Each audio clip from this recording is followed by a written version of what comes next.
I have spoken to the president about sustainable energy many times, and actually, there are times when he's been supportive, but then at the end of the day, he has got way more support from the oil and gas industry because it's way bigger. The electric car industry is small, but I am encouraged by the fact that the car companies are switching to electric because for a long time it was not just the oil and gas industry we're fighting, but we're also fighting all the big auto companies as well.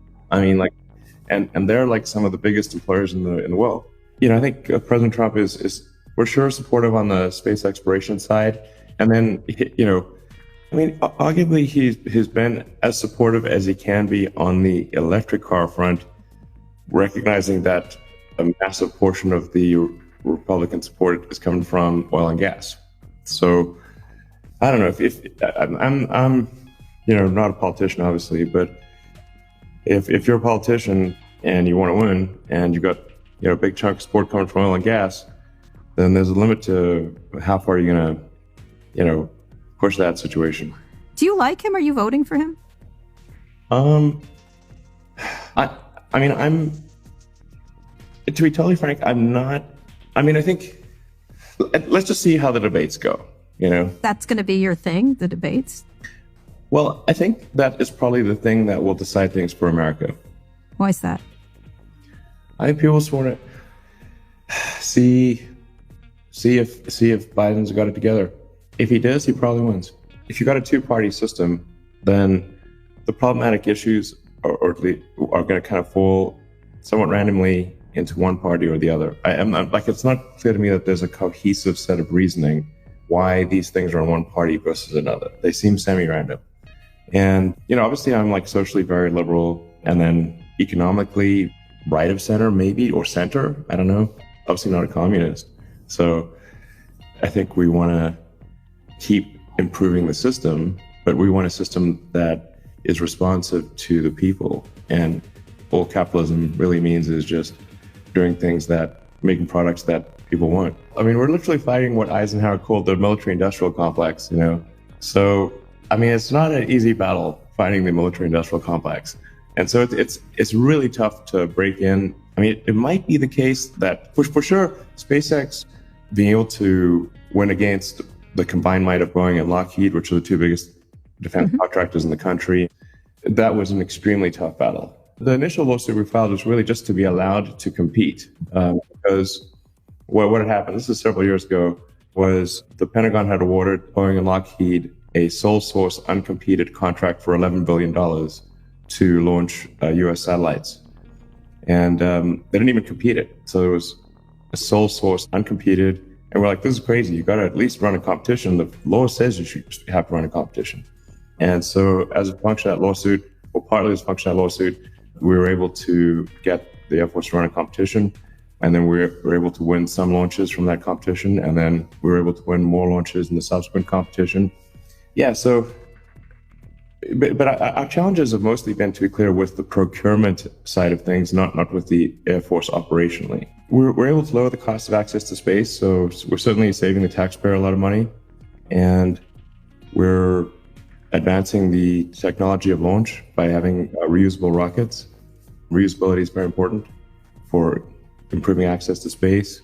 And it's really just kind of insane to have a rocket be expendable. You build this incredibly exquisite machine, and then it comes down and smashes in the ocean, and there's like debris at the bottom of the ocean. This is crazy. If you at least have two competitors, better than having none. A duopoly is better than a monopoly.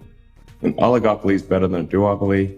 But ultimately, you want several companies or many companies competing to serve the greater good or serve the customer, essentially.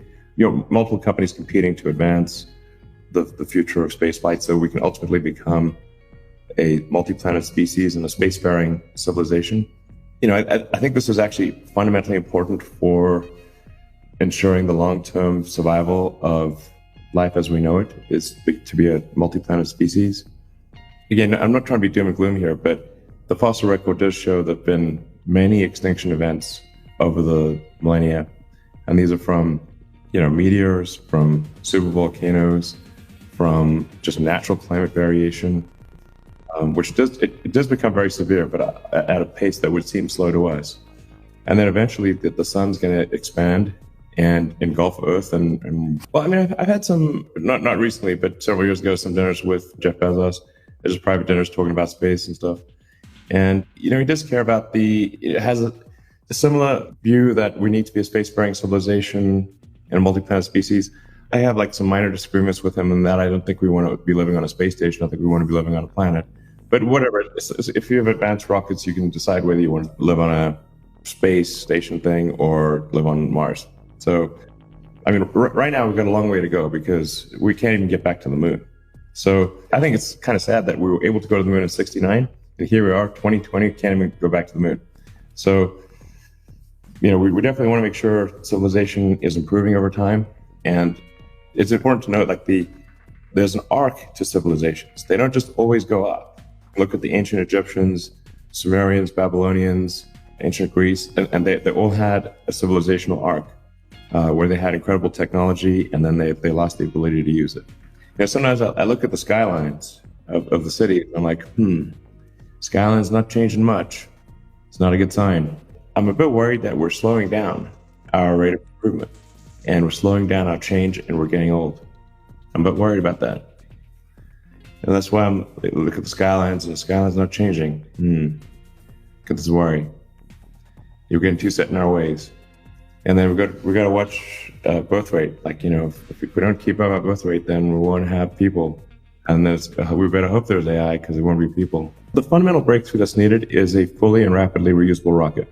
I mean, if you had to buy a new car every time you drove somewhere and tow another car behind you just to get back, like if cars were single use, it would be absurdly expensive. Your trip might cost you $30,000 instead of $30, literally. So one cannot overstate the importance of full and rapid reusability. And I think we're making it happen here.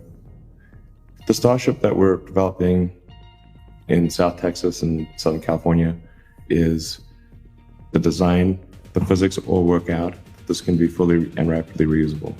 I think we'll launch Starship sometime next year to orbit. We would run it in automatic mode without people because it would be too risky to put people on it right away.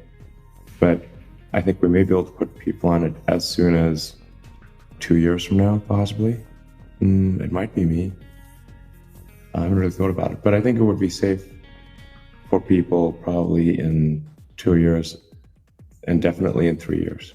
I mean, they've asked us, if this is possible to do, and I think we said yes, and talked, I think, some approximate costs and stuff. I don't know if it does. I think it'd be cool if it happened. If you shot Tom Cruise into space, you think it would be cool?